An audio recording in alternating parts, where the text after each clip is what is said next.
Hibboo tokko ganama jibbaa, tokko galgala jibbaa, tokko ganna jibba. Deebiin isaa maalodha?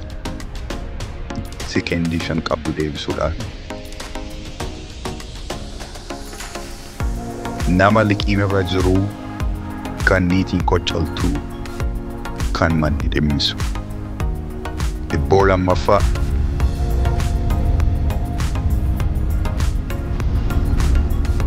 akka bofaa lo'aa addunyaa hunda mo'aa. Deebiin isaa maalodha? Hirriba.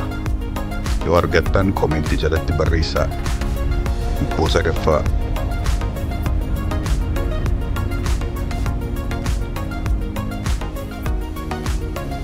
tokko ni deemna jedhaa, tokko ni dhaabbanna jedhaa, tokko ni teenya jedha. Sekendii 5 qabdu deebisuudhaafi. Deebiin isaa bishaan, mukaa fi dhagaadha. Yoo argattan komentii barreessuu hin dagatina. Hibboo afuraffaa ejersa dabee falli hin deebisu.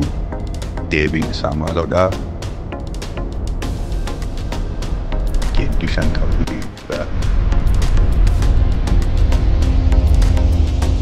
Gaafa hoolaatti deebiinsa. Gaafa hoolaatti deebiinsa. Yoo argattan komentii barreessaa. Hibboo shanaffaa haati nama ilaaltii ilmoon nama nyaatti. Haati nama ilaaltii ilmoon nama nyaatti. Deebiin isaa maalodha? Sekendii 5 qabdu.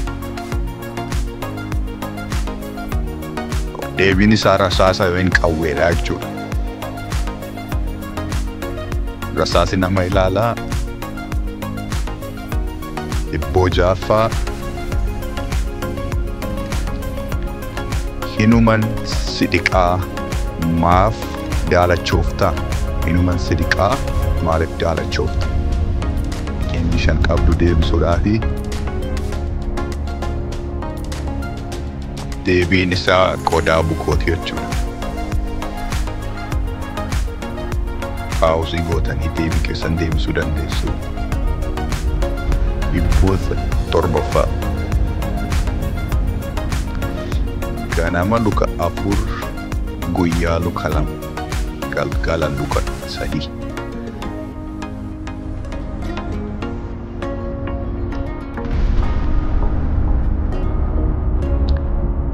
Deebiin isaa daa'ima, dargaggeessaa fi jaarsadha. Daa'imni ganama luka 4 hin deema waan ta'eef. Hibboo ittaanu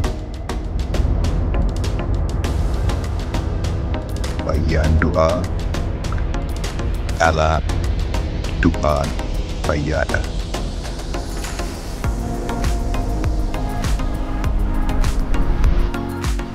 Deebiin isaa lukkuu, buphaa, cuuti.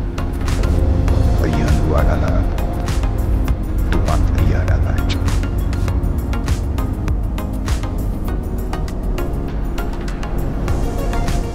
Damee qabdii yaabbatamtu, ija qabdii hin nyaatamtu. Yaabbatamtu, ija qabdii hin nyaatamtu. Deebiin isaa hiddiidha.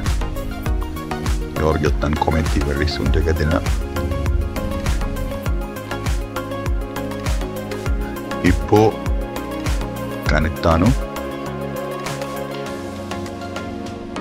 hiriyoonni lamaan wal fakkaatu waliin deemu. Maalodha? Hiriyoonni lamaan wal fakkaatu waliin adeemu. Deebiin isaa kophee yookiin caammaadha jechuudha. Argattan komentii barreessaa. Share godhaa, subscribe. Waan nu daawwattaniif galatoomaa.